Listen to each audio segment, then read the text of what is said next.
Pilihan lokasi untuk respon arsitektural adalah kota Banda Aceh. Studi pada Banda Aceh yang pertama dilakukan adalah pada bangunan residensial atau tempat tinggal hunian. Karena Banda Aceh berada di daerah dekat Katulistiwa, daerah wilayah beriklim tropis, hembusan angin di wilayah ini cenderung tenang dan jarang terjadi angin yang kencang.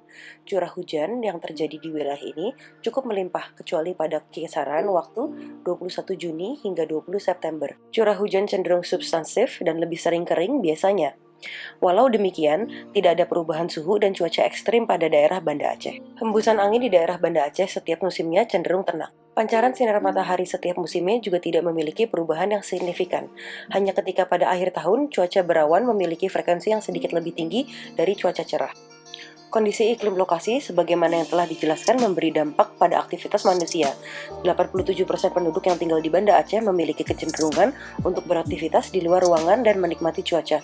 Meski begitu, terdapat 13 keadaan yang terlalu panas untuk beraktivitas di luar ruangan, sehingga membutuhkan perlindungan dari sinar matahari. Untuk itu, arsitektur yang cocok dan sesuai dengan iklim Aceh adalah bangunan yang memiliki bukaan yang cukup dan menghubungkan dalam ruangan dengan luar ruangan.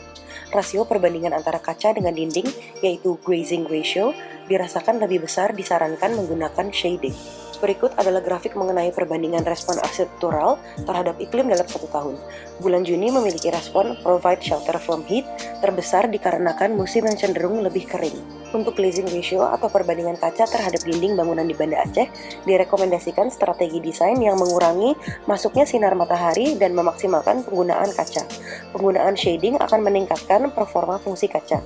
Hal ini berlaku untuk semua sisi bangunan, karena banyaknya jumlah overheating sun per tahunnya untuk setiap sisi tidak memiliki perbedaan yang signifikan.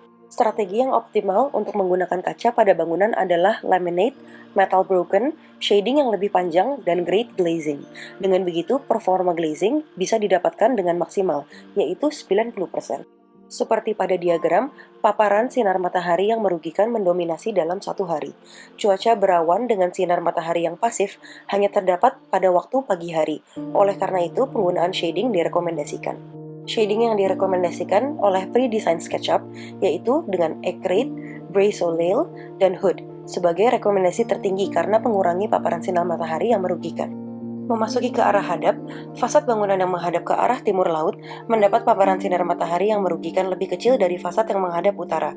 Meski begitu, penggunaan shading tetap direkomendasikan karena waktu paparan sinar matahari merugikan tetap mendominasi. Karena itu, rekomendasi dari pre-design SketchUp kurang lebih sama dengan fasad yang menghadap ke utara. Demikian halnya untuk fasad yang menghadap ke arah timur. Karena sangat panas, glazing tanpa shading seperti contoh sangat tidak direkomendasikan oleh pre-design karena kurang membantu mengatasi sinar matahari yang merugikan. Demikian halnya untuk fasad yang menghadap ke arah tenggara dan juga fasad yang menghadap ke arah selatan. Memasuki fasad bangunan yang mengarah ke barat daya, tidak terpapar sinar matahari pasif sama sekali, sehingga paparan sinar matahari yang merugikan cenderung lebih besar dari fasad yang menghadap timur, utara, dan selatan. Seperti pada analisa yang diberikan pre-design, detrimental solar impact yang didapatkan bahkan setelah menggunakan shading rekomendasi sedikit lebih tinggi dari sisi fasad lainnya. Hal serupa terjadi pada fasad yang menghadap ke barat laut. Sisi fasad yang menghadap ke arah barat laut mendapatkan paparan sinar matahari merugikan paling tinggi. Seperti yang tertera pada analisa pre-design, setelah detrimental solar impact yang didapatkan paling besar dibandingkan dengan sisi lainnya, meskipun menggunakan shading yang direkomendasikan. Meskipun begitu, penggunaan shading sangat mengurangi paparan yang didapatkan dibandingkan tanpa penggunaan shading. Masuki menggunakan top lighting.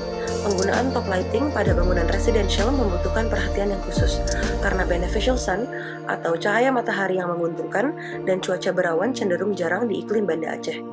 Satu hari di Banda Aceh cenderung didominasi oleh detrimental sun atau sinar matahari yang merugikan, sehingga memilih penggunaan top lighting perlu diperhatikan. Dan ketika malam hari, terdapat hal-hal yang perlu diperhatikan seperti ketika melihat kaca, cenderung seperti cermin, terlihat gelap dan membutuhkan privasi. Oleh karena itu, berikut adalah top lighting yang direkomendasikan oleh pre-design untuk menyesuaikan iklim Banda Aceh dengan monitor skylight dan light pipe sebagai rekomendasi utama. Yang paling tidak direkomendasikan oleh pre-design adalah unprotected skylight, karena iklim tropis yang cukup panas dengan kebanyakan sinar matahari yang merugikan. Memasuki studi detail kedua, rancangan tipe sekolah. Yang dibutuhkan dalam outside space bangunan yang berada di Aceh agar penggunaannya maksimal adalah pelindung dari hujan, yang penggunaannya 31%, pelindung dari sinar matahari dengan penggunaan 20%, air movement, seperti kipas untuk sirkulasi udara, penggunaan 52%, dan yang terakhir pencahayaan, 31% penggunaan. Penggunaan pemanas dan pemecah angin seperti pagar atau pepohonan yang tinggi tidak disarankan. Karena lokasi yang sama yakni Banda Aceh, untuk glazing ratio dan shading strategies for facade untuk bangunan sekolah berlaku hal yang sama.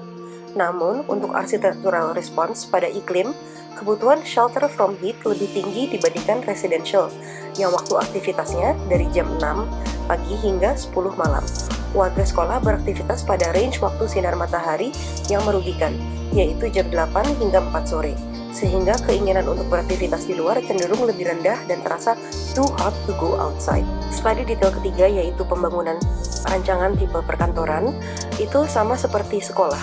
Untuk dampak top lighting pada bangunan sekolah atau perkantoran di Banda Aceh, ketika cuaca cerah dengan terik, roof glazing diperlukan sebanyak 5% dan cukup menerangi dan menghangatkan bangunan sekolah atau perkantoran. Ketika cuaca cenderung cerah tidak terik, roof glazing diperlukan sebanyak 10% dan pencahayaan ruang akan lebih baik. Sama halnya seperti bangunan residential dan sekolah, kantor di Banda Aceh tentunya mengalami iklim yang sama sehingga mendapatkan rekomendasi glazing ratio dan shading strategies yang sama. Karena range waktu beraktivitas yang kurang lebih sama dengan aktivitas di bangunan sekolah yaitu jam 8 pagi hingga 18.00 WIB, respon arsitektural terhadap iklim di Banda Aceh pun kurang lebih sama, hanya terdapat perbedaan 1% saja. Karena itu, semua jenis dan rasio shading, glazing, roof, top light, dan lainnya disarankan untuk sama dengan sekolah untuk perkantoran. Untuk outside space bangunan perkantoran, penggunaan lighting hanya diperlukan sekitar 1%, karena aktivitas perkantoran cenderung berlangsung ketika terdapat matahari. Perlindungan dari matahari dibutuhkan dengan penggunaan sekitar 31%, perlindungan dari hujan diperlukan dengan penggunaan 38%, dan air movement seperti kipas dibutuhkan dengan presentasi penggunaan 74%, yaitu yang terbesar.